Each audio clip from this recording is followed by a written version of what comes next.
नमस्कार फ्रेंड्स, मु जितेन आपण मानक मो चैनल रे स्वागत जनाऊँगी। आज ये वीडियोटी आपन को बहुत हेल्प करिवो। बहुत दिन है पिला माने अपेक्षा करथिबे सेंट्रल यूनिवर्सिटी ऑफ ओडिशा रो बीईडी सिलेबस कोन जानिया पई। जे सर्च कले मध्य को वीडियो रे आपण पाइबेनी सेंट्रल यूनिवर्सिटी ऑफ ओडिशा रो बीईडी सिलेबस, किंतु आज आम सहित लास्ट जाए देखंतु ये वीडियोटी आपण पूरा फुल डिटेल्स पाई परिवे central university of Odisha BEd रो सिलेबस। किंतु ता पूर्व आपन को गोटे अनुरोध कि जो माने नुआ करी आछंती हम चैनल को समान चैनल को सब्सक्राइब कर नियंतु एवं सीईओ बीईडी रो न्यू अपडेट सर्वप्रथम पाइबा पई बेल आइकन को क्लिक कर नियंतु। चलंतु देखिबा central university of Odisha BEd रो सिलेबस। सर्वप्रथम आपन जानिथिबे वेबसाइट को जाई सर्च कले टोटली आसीबनी फुल डिटेल्स, केवल सब्जेक्ट ए English quantitative aptitude teaching aptitude ये सब आसीबो। किंतु ए वीडियो रे मु कहि रखिबी निश्चिंत भाव आपण माने हेल्प पाई परिवे निश्चिंत। चलंतु देखिया central university of Odisha part 8 bachelor of education of BEd रो syllabus. Part A is compulsory for all, includes the following 4 sections and each section carries 20 marks. Part A रे 4टा सेक्शन रही है, पार्ट बी रे गोटे section. Part A रे जो 4टा section रही है पूरा कंपलसरी। सेक्शन 1 रे जनरल इंग्लिश कंप्रेशन, सेक्शन 2 रे लॉजिकल एनालिटिकल रीजनिंग, सेक्शन 3 रे educational general awareness, section IV रे टीचिंग एटीट्यूड। 4टा सबु सेक्शन रे 20 मार्क, 4टा section 80 mark, then section IV रे 20 मार्क्स सी होची मिसी गले 100 मार्क। 100टा question 100 mark. आउ जानि रखंतु एथरे नेगेटिव मार्किंग नाही, जे बहुत बढ़िया नेगेटिव मार्किंग नाही। आपण दरकार पड़ले गेस करूथले भी डरिबेनी सेठी ओएमआर सीट रे, कारण काले गोटे मार्क अधिक मिली जिवो। हो चलंतु से तो अलग कथा देखिए। Part B is option for subject competence test and it carries 20 marks. A candidate has to option for only one subject from part B. part B रे 4टा ऑप्शन अच्छी जोटा हेले गोटे चूज करिया पड़ो। आ एटा एग्जाम सेंटर मध्ये आपण चूज करि परिए। ता पूर्वरु सेमति किछि नाही जे फॉर्म पकाइला बेले कि एडमिट कार्ड आनला बेले चूज करिया पड़ो कि हॉल को गला बेले ना, हॉल भीतर पसिए आराम रे क्वेश्चन देखिए तापर चूज करिया पड़ो। जोटा कि फास्ट होची इंग्लिश चूज करि परिए कि मैथमेटिक्स साइंस कि social science. Duration of test is 2 hours. Test रो 2 घंटा मध्य ये सब आपण एग्जाम देबे 2 आवर्स। तापर जानि रखंतु फ्रेंड्स आ गोटे कथा, आपण प्रीवियस ईयर जो क्वेश्चन कमेंट करछंती पिला प्रीवियस ईयर क्वेश्चन केमिति पाइबा, सेठी एग्जाम सेंटर ही से ओएमआर सीट आंसर सीट नेला बेले क्वेश्चन भी नहीं जाती। तेणुकर प्रीवियस ईयर क्वेश्चन पाइबा बहुत मुश्किल, प्राय कहा पाखरे भी नथिबो। किंतु चलते देखिए प्रीवियस ईयर क्वेश्चन को एनालिसिस करा जाए बना जाइए ए वीडियोटी माने सिलेबस टी, जहाँद्वारा वीडियो माध्यम मैं आपन को जनाऊँगी। चलते देखिए। हाँ, ए कैंडिडेट जे आर्ट्स हो बा साइंस हो, इंग्लिश मैथमेटिक्स साइंस क्या सोशल साइंस जोटा भी हो चूज कर पारियो। मैथमेटिक्स चूज कर पारियो, आर्ट्स पिला चाहिए जार जोटा भल हुए से चूज कर पारियो, किछि भी असुविधा नहीं। चलतु देखिए फास्टली सेक्शन 1 रे कौन रही general English comprehension. Section 1 20 mark, 20टा क्वेश्चन आसीबो। Reading comprehension, rearranging sentences, sentence completion, sentence sequencing, spelling errors, jumble words, idioms and phrases, antonym synonyms, one word substitution, preposition, clauses, tense आसीबो। Direct and indirect speech, fill of the blanks, articles, sentence simple complex compound sentence and error detection. ये सब subject most important हुए तो आप भावते एत गोटे subject 20टा question ना। ए वर्ष धरी रीडिंग कंप्रेहेंशन तो निश्चिंत गोटे कि 2टी पैराग्राफ निश्चिंत आसूची। तापर रहा धर ए वर्ष पढ़ला स्पेलिंग एरर्स, देन आर वर्ष एमती एपट सपोर्ट करके सब गुड़ा एकाथरे पकई पारनी। तथापि आंटोनिम्स सिनोनिम्स सुनिश्चित पड़ो। स्पेलिंग इरर्स गोटे हो दुईटा हो सुनिश्चित आसूसी sentence completion one word substitution preposition clauses tense रु डायरेक्ट इनडायरेक्ट स्पीच गोटे फिल अप द ब्लैंक्स दी तीन टी आसूसी articles simple complex compound sentence रु मध्य आसूसी देन इरर डिटेक्शन मध्य आसूसी आपण माने ए सब सब्जेक्ट को फॉलो करी एग्जाम देवे देखिए तापर कहिबे जे ठीक कहूली ना भूल कहूली निश्चिंत भाव हेल्प पाइबे ये सब फॉलो करंतु। Section 2 logical and analytical reasoning रे कौन से आप जानी रखु reasoning part non verbal part गोटे भी आसबनी तेणुक से गोटे टोटाली आखि पकड़े समय नष्ट करें केवल verbal part alphabet analogy classification जोटा आम ओड वन आउट भी कहीपर सीरीज पढ़ो coding decoding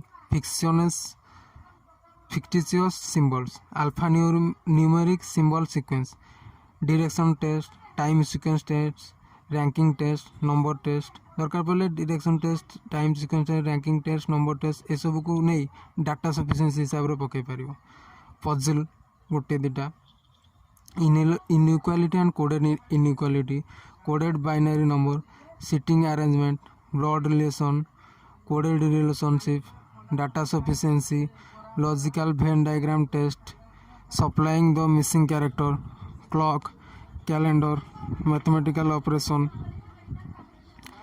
then syllogism statement and conclusion statement and assumption statement and arguments courses of action cause and effect assertion and reason situation reaction test friends देखंतु syllogism आसीबो statement and conclusion बा statement and assumption बा statement and arguments ये सब निश्चित भाव question आसूसी courses of action जदि ए वर्ष पढ़ला आर वर्ष कॉज एंड इफेक्ट बा असर्शन रिसोर्स निहाती ये भीतर निहाती 3-4 क्वेश्चन पाइबे देन क्लॉक एंड कैलेंडर रु निहाती आसीबो supplying the missing character all subject are important ये सब को फॉलो करके जीवा पड़ो कारण रीजनिंग उपर कही होनी केतले एटा पढ़ी पारे केतले सेटा पढ़ी पारे सब को फॉलो करिया पड़ो ऑल आर इंपोर्टेंट देन देखिया educational and general awareness educational एटा थर्ड पार्ट रे आसीबो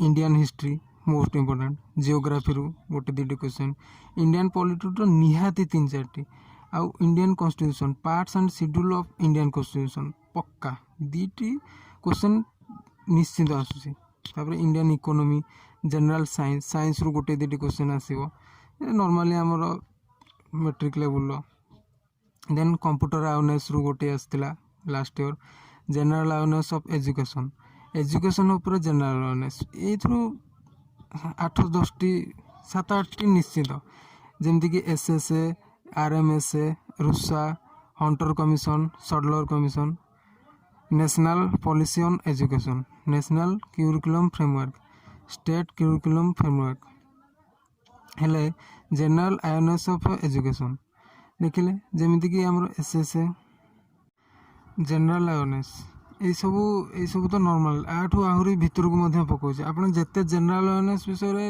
ये सब टॉपिक सफिशिएंट नुह तथापि ये सब हिंट्स या भितर को जत्ते जाई आपण पढ़ी परिबे जनरल अवेयरनेस ऑफ एजुकेशन तो मुंड खराब पूरा भितर पकाउछ तेणुक जी जी इफोर्ट्स करिवो सेतिकी फल पाइबो चलतु देखिया पर सेक्शन 4 टीचिंग एटीट्यूड मध्य जोरसोर पढ़िया पड़ो जमती कि टीचिंग एटीट्यूड कंटेंट्स होची theories of teaching skills teaching instruction and teaching excellence methods of teaching micro teaching approach mental health of teacher classroom management characteristics of effective teaching educational psychology educational communication children and teaching profession the nature of teaching professional traits of a teacher role of teacher and development of teacher code of conduct teaching learning material